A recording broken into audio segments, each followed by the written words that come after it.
Hey YouTube, what is up? I made a video the other day showing my Monarchs, my pure build Monarchs in action, and that deck runs really well. I enjoy it, and I think I'm going to play it over my Quantum Monarchs. So here we go. Here's the deck profile. 2 Edea, 2 Mithra, 3 YUGIOHs. The reason I run it in this proportion is because this can banish itself from the graveyard, special summon either of these from the graveyard. Edea, when it's special summoned or normal summoned, can search out either of the other two, and Mithra, when it's tributed, gives me another tribute summon.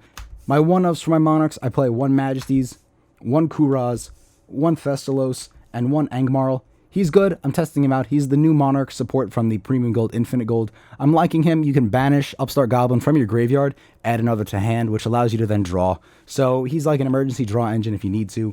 He could send any spell from the graveyard to the banished zone, and then add that same spell from the deck to your hand. So if you have a return in the graveyard and you need it in hand, banish return when he's tribute summoned, add return to your hand, stuff like that. Thestalos is broken. Crazy plays with Erebus. You can basically do the play that I described before. You look at your opponent's hand with him and pluck any card you want. If it's a monster, they lose life points equal to its level times 200. Kuraz is great. I never want to draw him. Usually I just use him as a draw engine on my opponent's turn or use him to disrupt my opponent's plays in tandem with Aether. And Majesty's Fiend is for the lockouts. I only run 1 because it's searchable. If I ran 2, I feel like it would clog too much in this deck. I then run 3 Aether and 3 Erebus, and that's it for my monsters. 3 Aether, broken plays.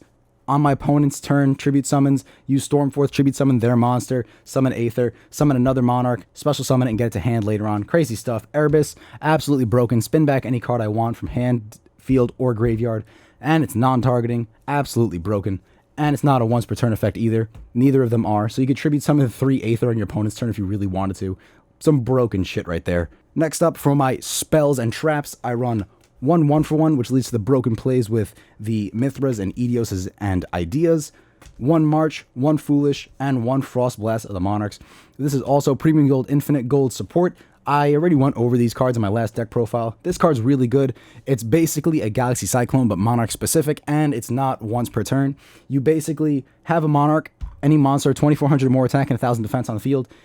This card in your hand, activate it, destroy 1 set card your opponent controls. This goes to the graveyard. Then you can banish it from your graveyard and 1 other Monarch spell or trap, and you can pop another set card. So you can pop 2 set cards your opponent controls in 1 turn. Really good stuff. So if your opponent, ends their turn, has a Master's Trick set, and they don't activate it, pop it before anything else happens.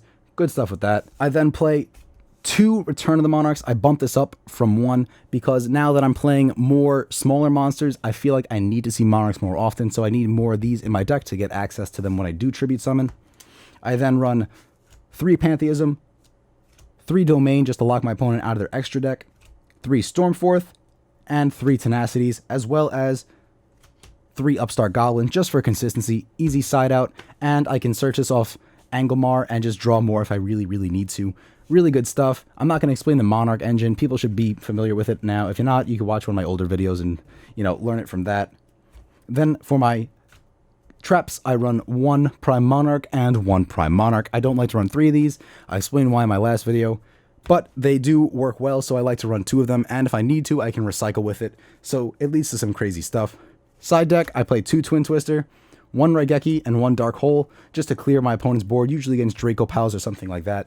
This doesn't really help me against Cosmo, but against Monarchs, it could hurt the Fog King and stuff like that. 2 Effect Veiler, 2 Fog King for the mirror match, or if I'm playing Draco Pals, I can stop the Skullcrobat Joker. Fog King exclusively for the mirror match. I might consider taking this out and just putting in more stuff that would help me in the long run that's less specific than this.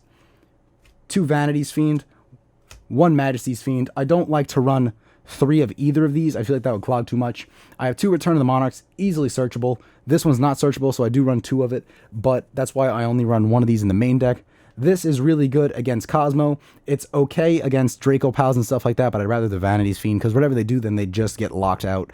So, good stuff, but I don't like to run 3 of them.